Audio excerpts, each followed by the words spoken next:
Hello, everybody, and welcome to another beautiful Thursday morning. You're listening to Bhavani at iEat Green on the Progressive Radio Network, and I have another great show for you today. My guest will be Dr. David Wallinga.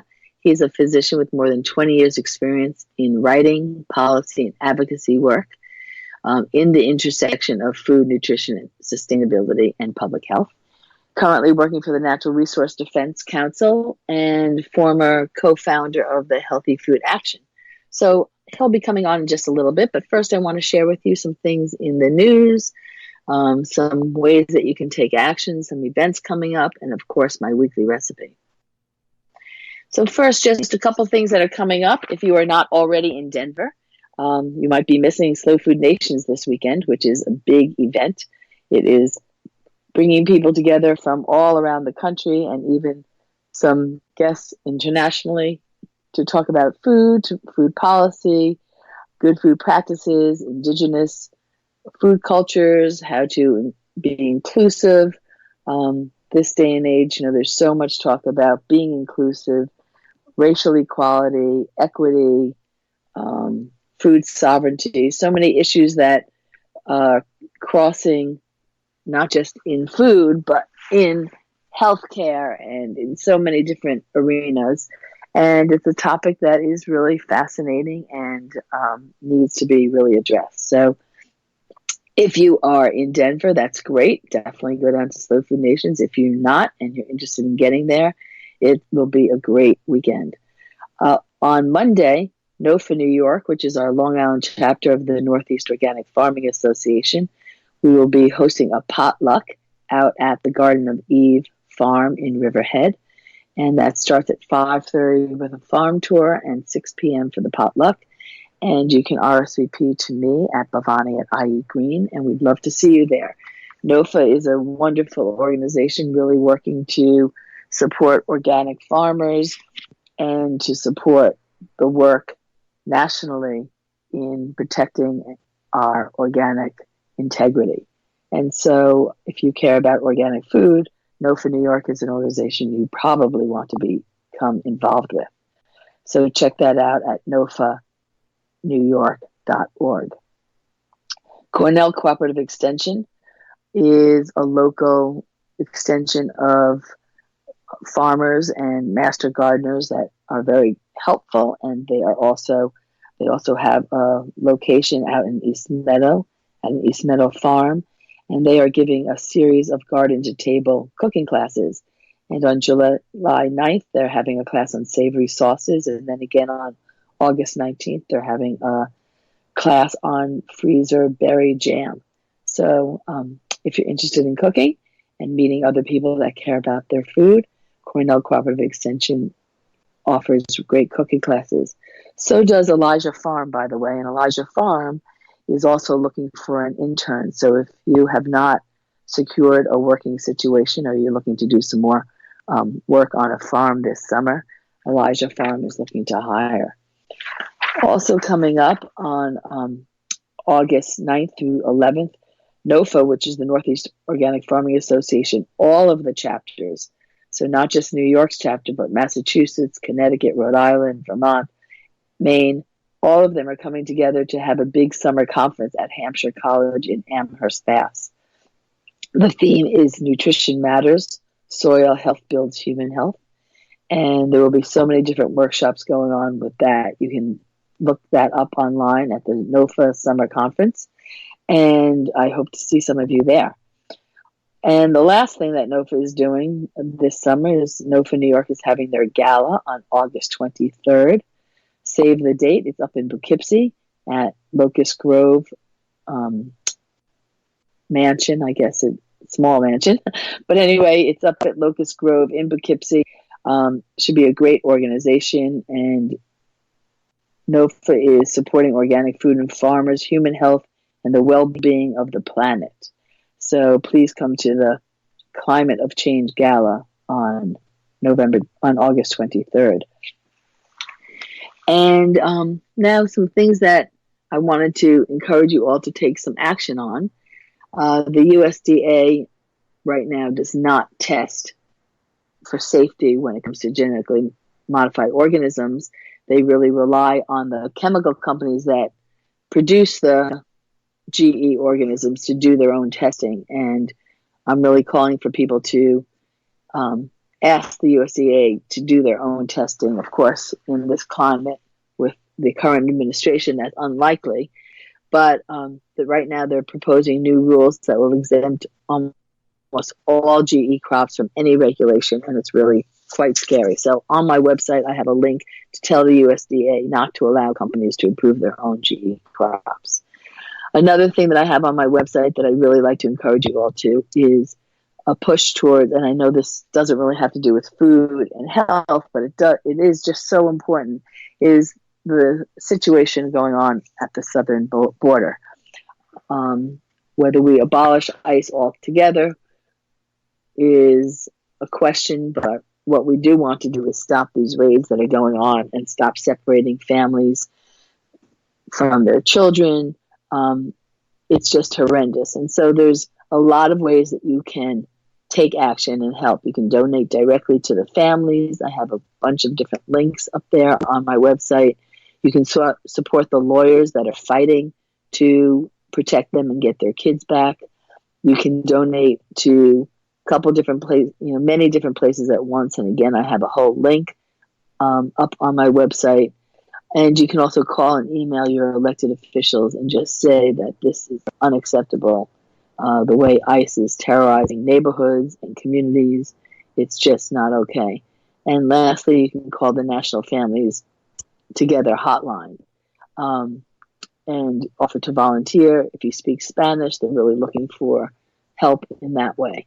So those are things that you can do. No matter what, we all have a part here in making our world a better place. And so I just want to encourage you all, whether it's the ICE raids, whether it's the issue at the border, whether it's GE crops, whether it's antibiotic resistance, whatever issue you are passionate about, please become active.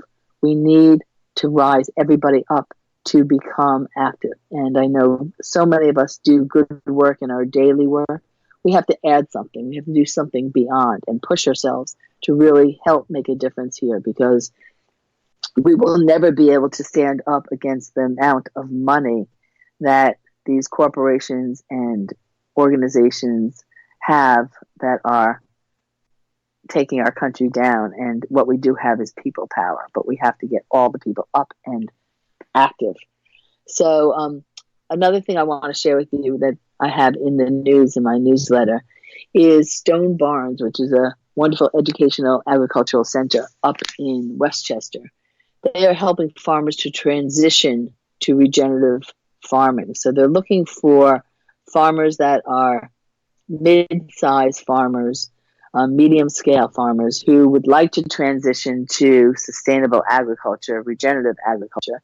They have a fellowship program going on, and I know in the Farm Bill there is not much support for farmers to transition, and most farmers who are conventional farmers got into farming that way because it was a push from our government, and they are not the bad guys, but they are stuck.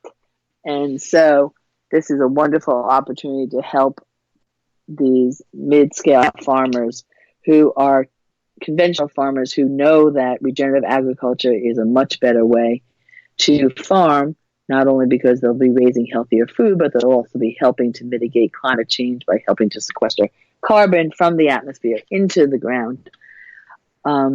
It's just a wonderful opportunity. So if you are a mid-scale farmer looking to transition, please check out this opportunity at Stone Barns. And another thing that I want to share with you is the pesticides that are affecting our bees and our pollinators. And it was just announced this week that the Trump administration is putting back on a pesticide that is really bad. We've been hearing about so many of these pesticides that are just horrible, and they just approved putting back on sulfoxaflor, which is one that I hadn't even heard of, back onto the market, and it's just bad. So please sign the petition to get that out. And then lastly, I was writing about antibiotic resistance. It's been in the paper so much lately. Common ailment like a urinary tract infection, which used to be so simple to cure, you just go to the doctor and get some antibiotics, is now becoming a big problem because it's resistant to antibiotics.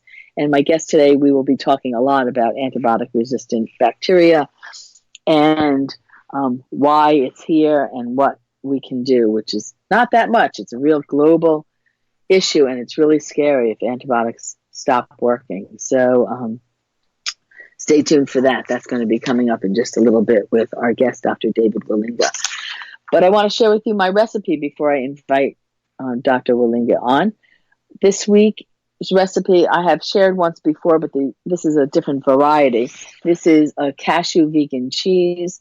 These are goat cheese, similar Chev varieties, garlic dill, herb encrusted, and a spicy sun-dried tomato. And it's very simple to make this, although making the Rejuvilac, which is a fermented probiotic culture, which is needed to make the cheese, is a little time-consuming in that it just takes time for it to ferment. It's not difficult at all. So you want to start that like a week ahead of time to get the Rejuvilac going. And so you're going to take 1 cup of organic brown rice, or you can use millet or quinoa or another whole grain, and 6 cups of filtered water or spring water. Put the grains in a large glass jar and add the water and just cover it with a sprouting lid or a cheesecloth. Secure it with a rubber band and let that soak for 12 hours. Then you're going to drain that and give it a rinse. And then you're going to cover that cloth and place it upside down at an angle in a warm spot, allowing so that the grains can continue to drain out any water that did not come out. You want that to be able to drain out. And you're just going to leave it there. You're going to rinse the grains twice a day with water for about 3 days until you start seeing a little tail coming off of the brown rice.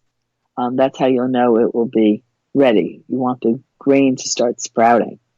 And that will take, depending on the heat in your house, like if you have the air conditioning going, it's going to take a little bit longer. But you want to put it in a dark, dry place and let that culture. Then you're going to cultivate the Rejuvilac by dividing the sprouts equally into 2 glass jars. Cover those grains with 3 cups of filtered water each, and place another clean piece of cheesecloth on top of that glass jar, also secured with a rubber band. And let that sit for 3 days in a warm spot until the water starts turning cloudy and white and has a tart, lemony flavor. And when that starts happening, you know that it's ready. You're going to pour the liquid through a strainer at that point into a clean glass jar. And actually, you can just pour it right through the cheesecloth. And that liquid is the Rejuvilac. And that can be saved in the refrigerator for up to 4 weeks or in the freezer. And what I like to do, I bought these really large ice cubes that are a 1/4 cup each. And you need a 1/4 cup for this recipe. So I freeze the Rejuvilac in 1/4 cup ice cubes. And that way I can just take an ice cube out each time I want to make a batch of the cheese, and I have the right amount. And so that's it for the Rejuvilac. And then to make the cheese, you're going to use 2 cups of raw cashews that you're going to soak in water for 5 to 8 hours. And the longer they soak, the less Rejuvilac you'll need to use in the recipe. You're going to mix that with a pinch of salt and the 1/4 cup of Rejuvilac. And so I always soak it for at least 8 hours, and I use that 1/4 cup, which is the 1 ice cube of the Rejuvilac, and that really works perfectly for me. And very often I double this recipe when I'm making it because it is such a process, and this cheese does freeze well, so you can make a double batch and freeze half of it if you want. But I'm just giving you a single batch recipe right now. So you're going to process the 2 cups of cashews with a pinch of salt and the 1/4 cup of Rejuvilac in your Vitamix or high-powered blender on high until smooth. And you have to scrape down the sides, and I have the part of the Vitamix that I can push down the cashews. And blend that up until it's really completely smooth. And then you're going to transfer that to a clean glass bowl and cover it and let that rest at room temperature for 8 to 36 hours. And I usually am doing it for 36 hours. The longer the cashew cheese sits, the sharper the flavor will be. And that makes it taste more like goat cheese if you let it sit for the longer amount of time. And then I take that and I make 3 different varieties. All of it I add nutritional yeast to. So I add a tablespoon of nutritional yeast to the whole mixture and a half a teaspoon of salt to the whole mixture. And then I divide it up into 3 different parts. And one part I make it herb encrusted. And so I take different herbs, parsley, thyme, sage, dill. Actually, I didn't use dill because I used dill in one of the other varieties. What else did I use? Rosemary. And I chop those up really fine. And I take a piece of cheesecloth, that's like 8 inches long or so. I cover the cheesecloth with all of the chopped herbs, and I place a log-shaped mixture of the cashews into the center and create a log and roll the cheesecloth around the cheese and roll the cheese. So I make a smooth, even log that's completely covered with the herbs. And then I tie the cheesecloth around the log. Each end I tie it with some twine, and that will be one flavor. The other flavor is a spicy sun-dried tomato variety. And for that, I mix up about 6 sun-dried tomatoes that I mix with a teaspoon of chopped garlic. And if you want to add a little bit more salt, you can, but you don't need to. And blend that up in a mini food processor. Mix that in with the cheese. And then I took a teaspoon of a spicy chopped chili pepper sauce that I have in my pantry. You can use a harissa sauce, a sriracha sauce, or crushed red pepper flakes sauce. Just to make the sun-dried tomatoes spicy. If you don't like spicy, of course you can leave that out. And I mix that with the other third of the cashew cheese. And I lined a little bowl with cheesecloth again and put the third of that variety of cashew cheese into the bowl. And what the cheesecloth does is it really just makes it easy for you then to dislodge the cheese once it's set and put it onto a cheese board. And then that's one variety, so I cover that with the cheesecloth and wrap it in saran wrap. And then the last one is a garlic dill variety, which I mix up 2 tablespoons of chopped dill and another teaspoon of garlic. Mix that in with it. And again, I line a bowl with cheesecloth. And you can pick your shape, whatever shape you want the cheese to be. If you want to make it into another log, you can do that too. And that's the last variety. And you can experiment with this. You can make whatever varieties you like. But it's really remarkable. It's so good. Everybody loves it. And it's really better than anything you can buy on the market. So check out this recipe. If you have any questions, of course, you can email me at bhavani@ieatgreen.com. And now it's my pleasure to introduce to all of you my guest today. And my guest is Dr. David Wallinga. And he is a Minnesota physician who has spent the bulk of his career as the self-described doctor to the nation's broken food system.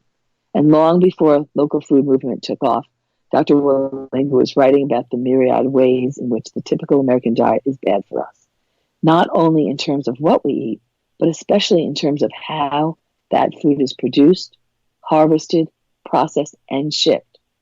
Dr. Wallinga's work on why so many industrial toxins have come to pollute the food chain and how those pollutants often impact greatest on the most vulnerable Americans. And in his current job with the Natural Resource Defense Council, Wallinga works on the enormous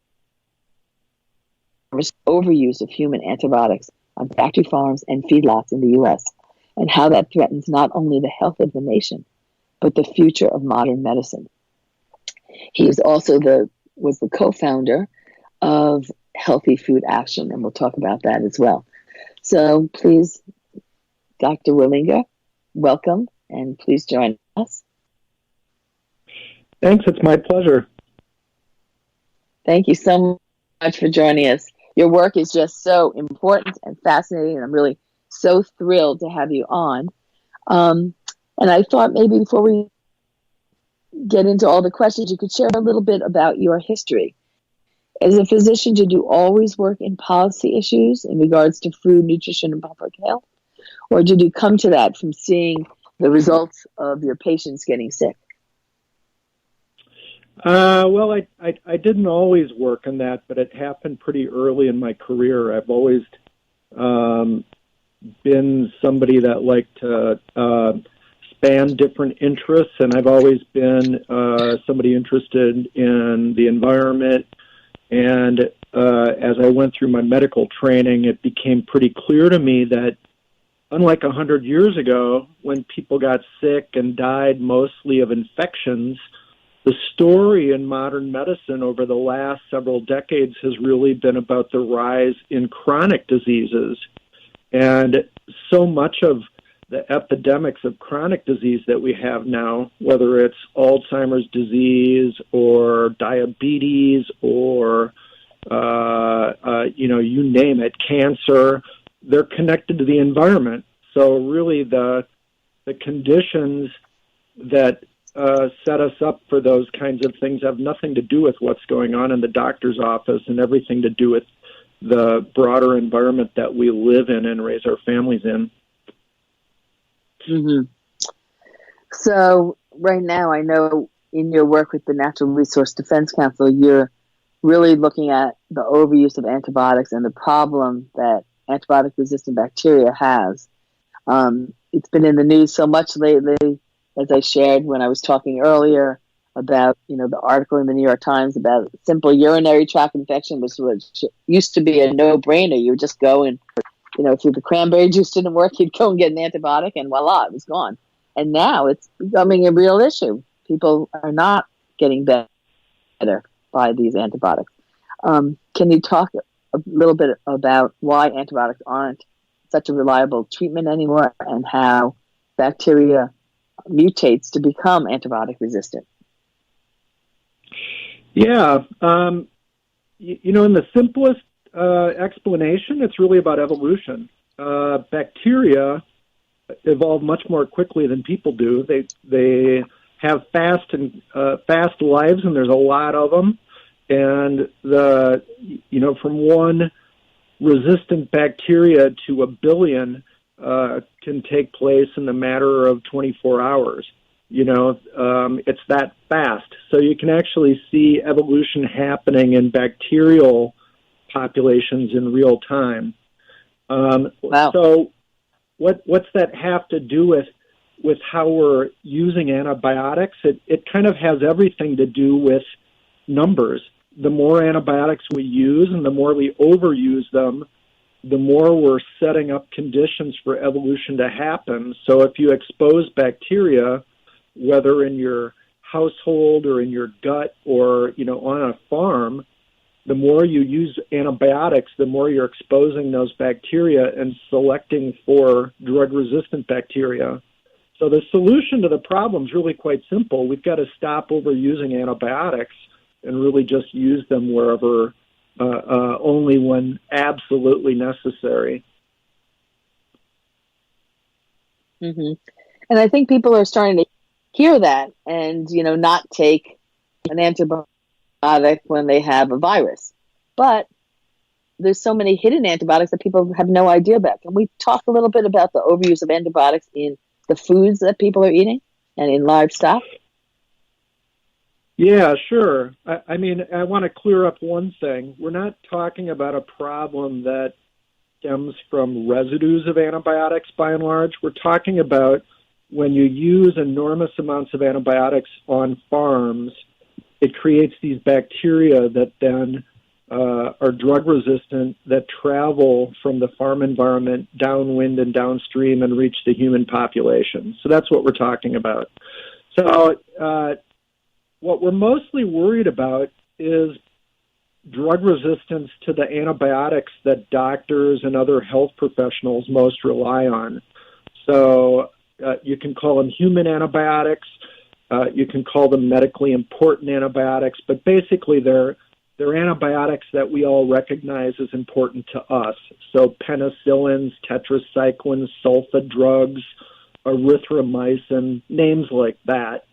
And the tragic thing is that about 2/3 of all those human antibiotics that are sold are actually being sold for use in livestock or poultry, which is crazy, right? Because we know that that's basically setting up an antibiotic resistance factory on these farms. And at least, the world's experts, infectious disease doctors and public health experts now pretty much agree that this overuse on farms is a big driver in a global epidemic of drug-resistant bacteria, causing, huge numbers of infections and deaths throughout the world. And it's getting worse. Mm-hmm. Mm-hmm. And you talk about human antibiotics as opposed to other antibiotics. What other antibiotics are there? And because I believe I had read that in some, when factories want to greenwash, they say no human antibiotics used, but they use other kind of antibiotics. Can you talk a little bit about that?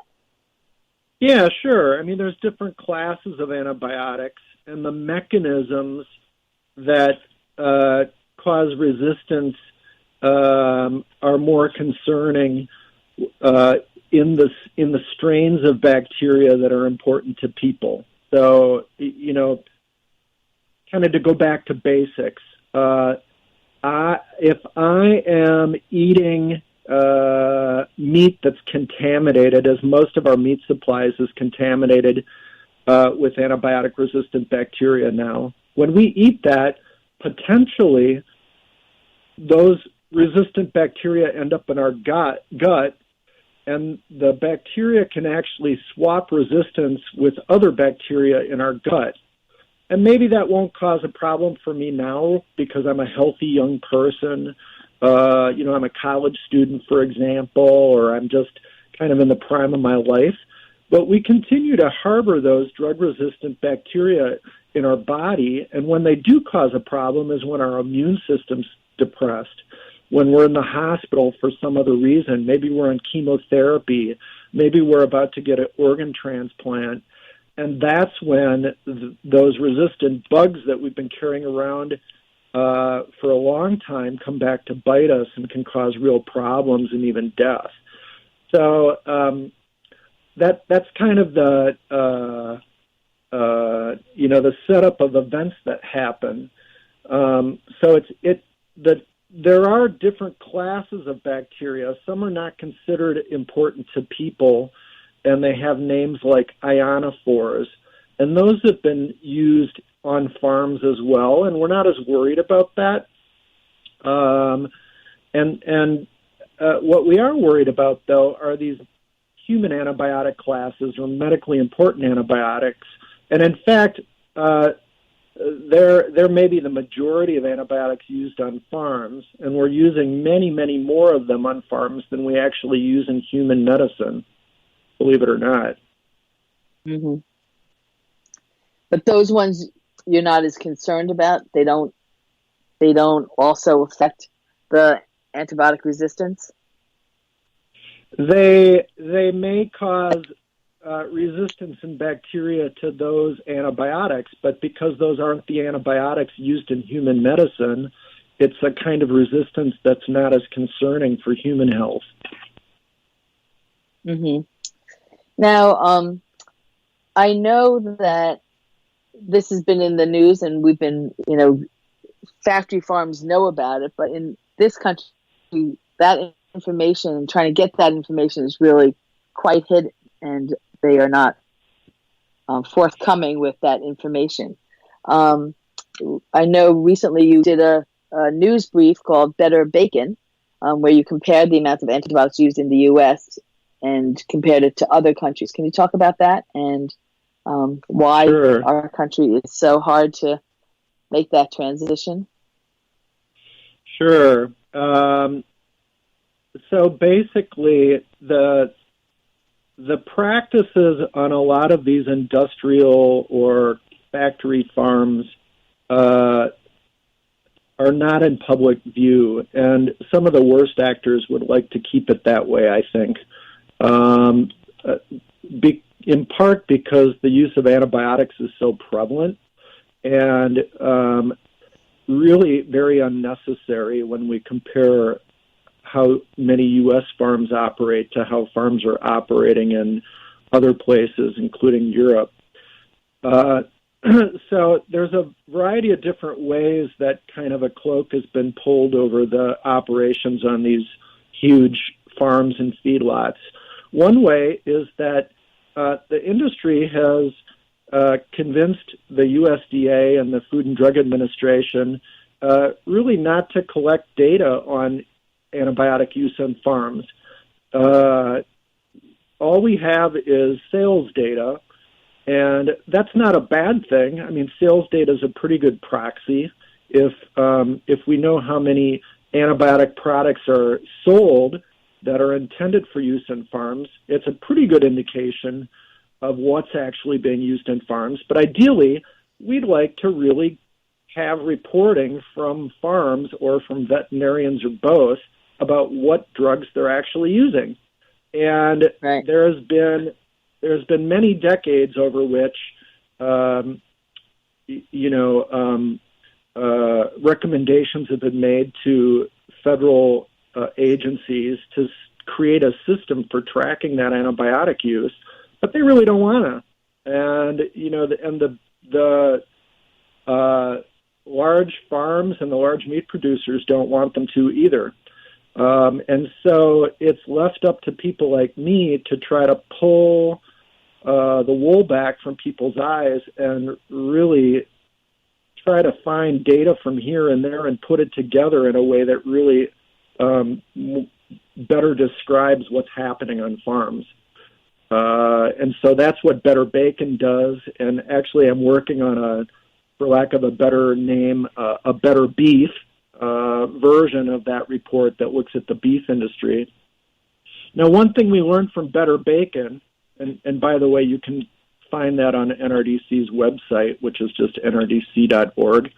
But one of the things we learned is that the pork industry has maintained for eons that they actually need to use huge amounts of antibiotics to keep pigs healthy. And what Better Bacon concluded was, in fact, that's not true at all. There are countries in Europe that are major pork producers that use as little as 1/7 the amount of antibiotics per pound of pork that the U.S. industry uses. And even maybe more importantly, even while the U.S. is using huge amounts of antibiotics, the pigs on these factory pig farms are actually getting sicker. So really their own rationale doesn't hold water when you look at the data. And that data is collected by USDA. They just don't report it in a way that makes it easy to tell the story. So that's what we set out to do. Mm-hmm. And in that report, they talked about Denmark and the Netherlands, that they used to use as much antibiotics as before, as the U.S. does, but that they transitioned and reduced the amount that they used, and that's that we could learn from that and use them as an example, and yet they're not willing to. Absolutely. I mean, this is not rocket science, right? Few things are. It boils down to leadership and will and desire. And both in Denmark and the Netherlands, Denmark first and then the Netherlands quite a bit later, the public basically demanded that the farm sector change its practices, and the political leadership heard that and made a decision to change course. And they said, look, the first thing we're going to do is to actually set some targets for reducing use and figure out how to do that. And they've been fantastically successful. So if you compare, for example, antibiotic use in Danish livestock to the peak, they've been able to reduce their overall antibiotic use by 55 or 60%. And in the Netherlands, they've reduced it even more and more quickly. So within just 3 or 4 years in the Netherlands, they reduced antibiotic use by about 60%. So not only is it doable, but it's something that can be done relatively quickly with the adoption of leadership and political will. So that's right. And that's what I was saying at the beginning to my listeners, is it takes all of us to rise up and to, to yell out and to shout out and to write our elected officials and to make our voices heard, because we do have power if we exercise it. But people don't exercise it, or there's just so many issues to exercise it over. It's tiring. Right. Yeah. And two of the most powerful industries in Washington are the meat industry and the pharmaceutical industry. So, there's a lot of, unfortunately, a lot of elected officials who maybe don't want to take that battle on. But, it just underscores your point that eventually numbers talk. And if enough constituents bring forth their stories of relatives that have gotten really sick or died of resistant infections, and that the evidence is there that this is connected to how we're misusing and overusing these same drugs on livestock farms, then we would see some action. But it's just not happened yet. Absolutely. Well, on that note, let's just take a couple-minute break, and when we come back, maybe we can talk a little bit more about what the public can do and how we can push against the meat lobbyists. So everyone, don't go anywhere. I'm talking with Dr. David Wallinga, and you're listening to Bhavani at iEat Green. Be right back.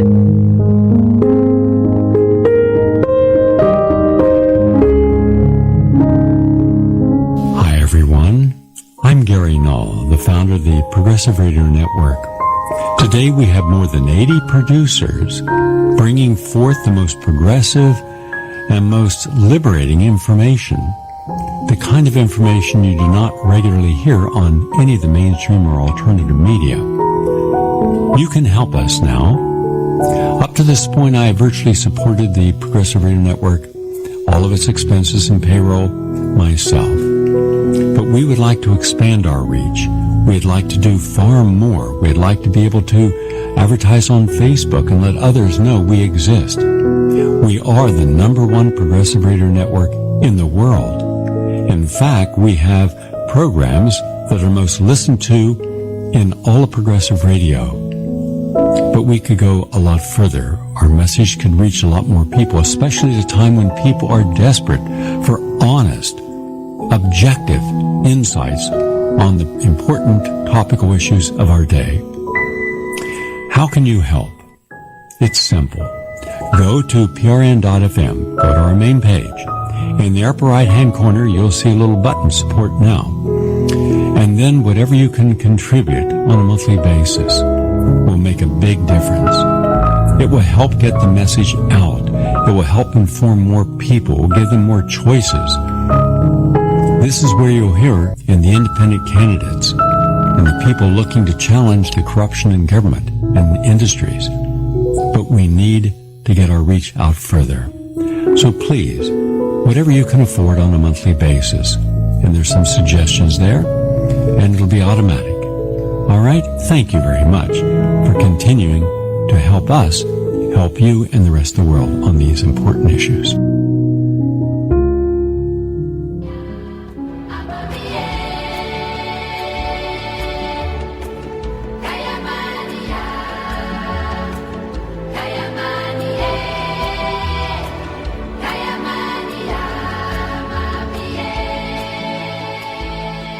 Hello, everybody, and welcome back. You're listening to Bhavani at iEat Green on the Progressive Radio Network. And if you're just joining us, I'm talking with Dr. David Wallinga about antibiotic resistance in our food system. So So, David, can you talk a little bit about what kind of regulations could be put in place that might help reduce the use of antibiotics in animal production? Sure. So, I want to talk about policies, both private policies and public policies. So you're talking about public policy, which can happen at a lot of different levels. And there's things we could talk about at the national level, but also at the state and more local level. So we should do that. But okay. My best set of ideas was actually 2 years ago, or a little more than 2 years ago. There were a group of experts, physicians, infectious disease physicians, veterinarians, including many from Europe, that were brought together by George Washington University, and they deliberated. There were 12 of them. They deliberated, and they put out a roadmap of policy recommendations. So if you go to battlesuperbugs.com and search for policy roadmap, you'll see those, and there's 11 recommendations. I won't try to describe them all, but they're really very commonsensical, and many of them are the same kinds of things we already know will work because they've been done in Europe. So they're easy to do. There's evidence that they'll work, and, we just need policymakers basically to pull the trigger. So the one I like most to talk about is two things. One, as I said before, we have to start tracking antibiotics where they're being used on farms. Pretty simple, right? You don't know if something's a problem or how much of a problem it is unless you're looking at it, and we're not looking at it. Two, we need to set targets for reducing the antibiotic use on farms, much of which is completely unnecessary. So, for example, the Obama administration put out something called the National Action Plan on Combating Antibiotic-Resistant Bacteria. And so they devised a 5-year national plan, and among the things that they said was, we want to reduce the use of antibiotics in human medicine by X%, both in hospitals and, more importantly, kind of unnecessary use in the clinic. So a lot of us have had the experience, or we should have had the experience of, getting a virus, a cold, and going to the doctor and, wondering if we should get an antibiotic. And the doctor says, no, well, in fact, antibiotics don't work on viruses. They only work on bacteria, all of which is true. So that's an easy thing. Just stop giving people antibiotics for viral infections where they don't work.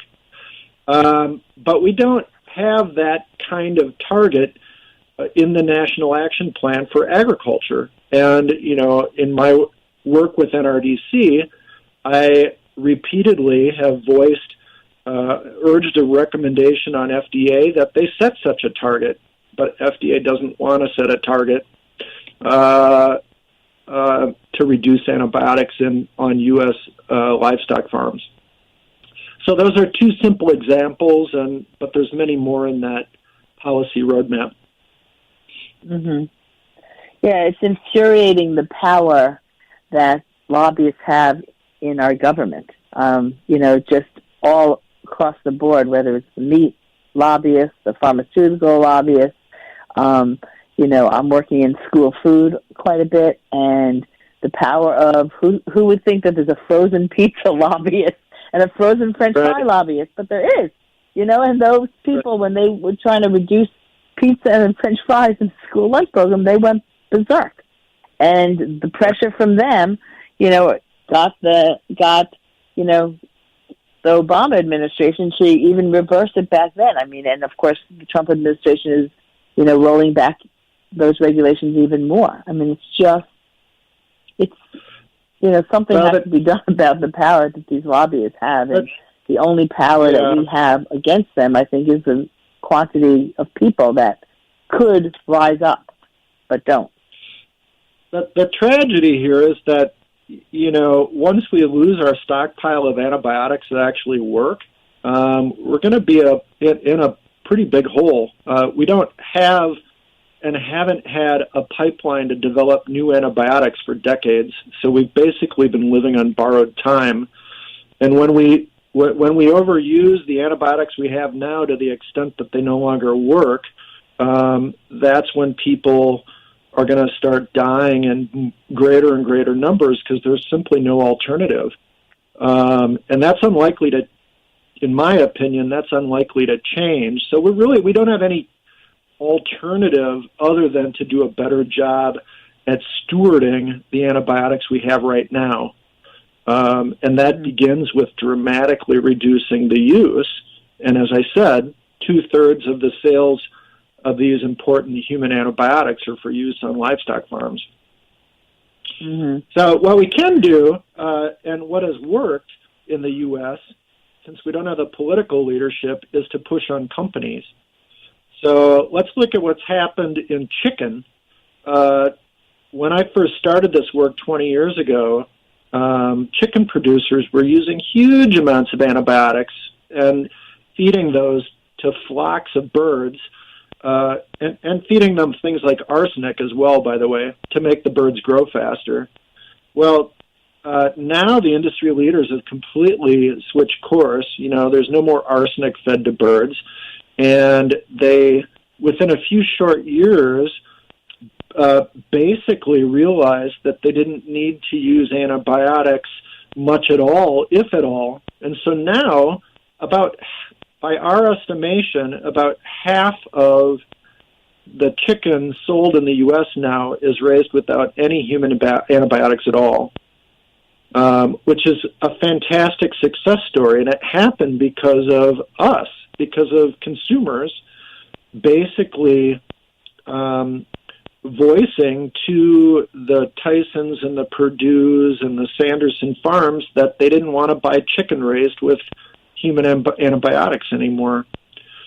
And so, every year we're part of a coalition called the Antibiotics Off the Menu Coalition, and we put out a report card on the nation's leading fast and casual food chains, so the McDonald's and the Burger Kings and the Taco Bells and the Chipotles, and we grade them on their antibiotic policies. And this year is going to be the 5th year of that report, and like I said, the change in the policies on chicken production are just astounding in a good way. And why do you think it happened on the chicken, in the chicken arena, and not in the beef or pork arena? What was you're right. And that was my next point, is that we've seen virtually no change in pork and beef. The reason is that chicken only lives 6 weeks. From hatching to slaughter, the modern American chicken lives 6 weeks, 42 days. And so that's not much time for illness to develop. So even if conditions are pretty bad, the birds just,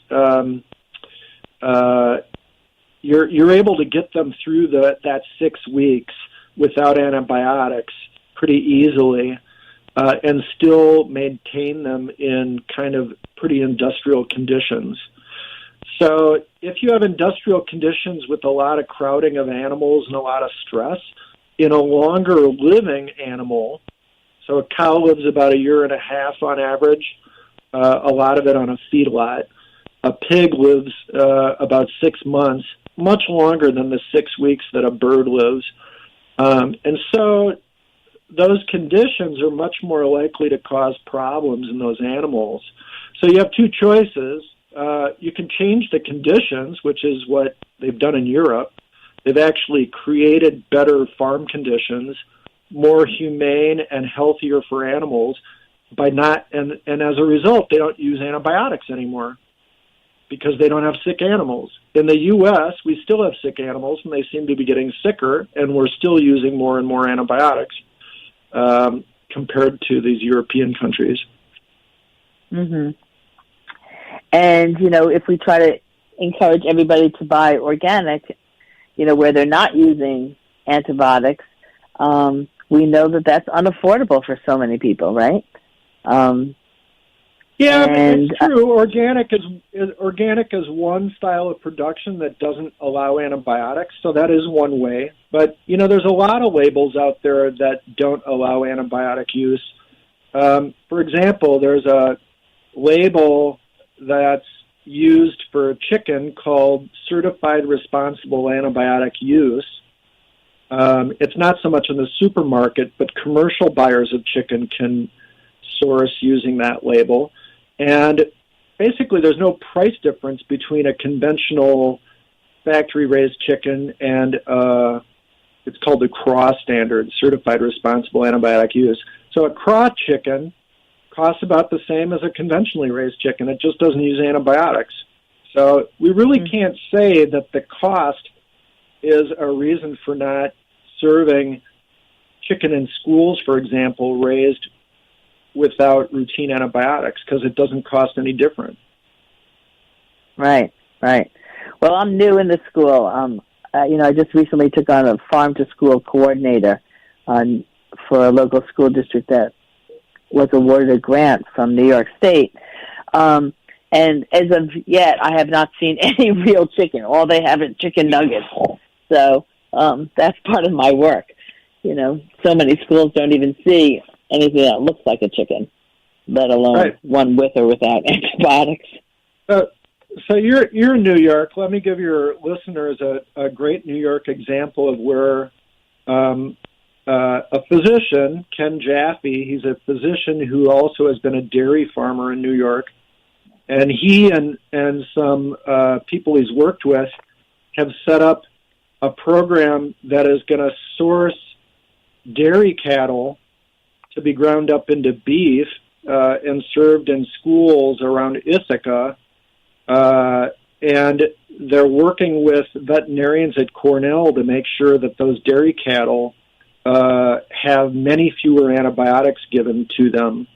And so there are ways to work to get kids and others eating meat raised with many fewer antibiotics. But in this case, Ken and the people he works with really were providing the spark, the leadership to make that happen. And it's going to be good for New York farmers, New York dairy farmers, because they're going to get a price premium, and it's going to be good for kids. And it's good for the rest of us because they're using fewer antibiotics. Right. Yeah, that would be good. I know our school does source hamburgers from a source that does not use any antibiotics in the meat. But because of it, and it is a price, it is more expensive, they only serve it, once or twice a month because it's more expensive. So, but I think the parents really got alarmed when they saw all the pink slime in the news years ago and rallied for healthier meat. But not for the other stuff. So we have work cut out for us.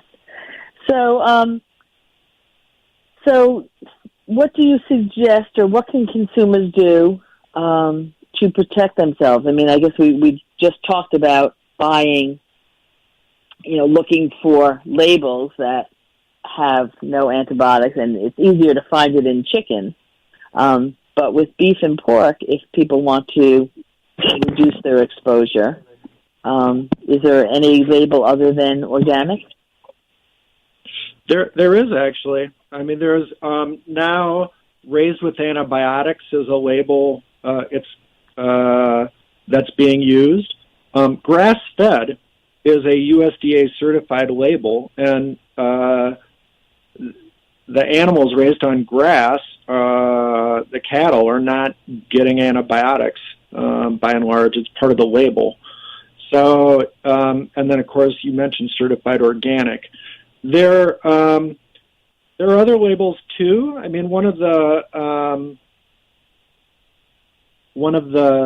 folks at Consumer Reports have maintained a website for quite a while that goes through different consumer labels and kind of tells the the skinny on which labels are good, what exactly they mean. I think it's called green labels, but I could be wrong about that. But check that out in terms of good consumer labels, including those with respect to antibiotics. The other thing is, your farmer's market has a lot of farmers that are able to tell you whether or not they're using antibiotics. And my experience at my farmer's market is that, you can pretty much believe what they say. If you buy direct, you're putting more money in their pocket, and the price isn't necessarily more than you'd pay at the grocery store, or even less, because you're cutting out the middlemen and buying direct from the producers. So you actually know quite a bit more. And